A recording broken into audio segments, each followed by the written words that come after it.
Quartier Abata, commune de Binjarville. Encore une journée de travail pour Inès Angan. Elle exerce le métier de carreleuse depuis 2016. Elle doit encore faire ses preuves sur cet immeuble de type R+4.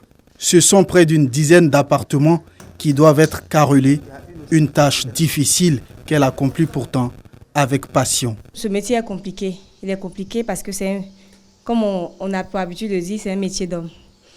Et c'est par passion que je le fais. Voilà. C'est parce que j'aime ce métier et puis j'aime pas aussi la facilité. Donc j'ai préféré faire le métier du BTP. Comme plusieurs femmes exerçant dans le domaine du bâtiment et des travaux publics, Inès est souvent confrontée à certains défis.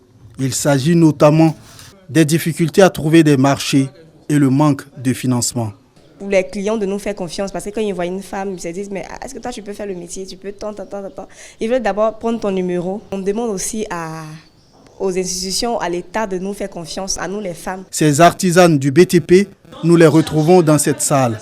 Toutes sont désormais regroupées au sein d'une association, le réseau des femmes artisanes du BTP de Côte d'Ivoire, REFAPSI. Vraiment, ça me fait plaisir parce qu'on ne s'entendait pas à ça.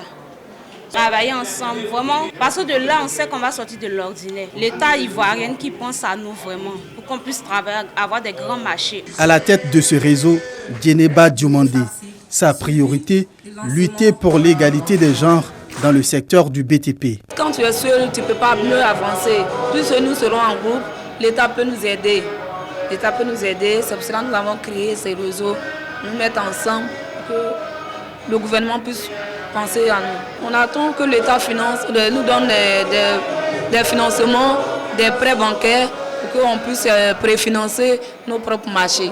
Pour y arriver, elle peut compter sur le soutien du ministère du Budget et du portefeuille de l'État. Les initiatives venant des femmes, de la gente féminine de façon générale sont à encourager.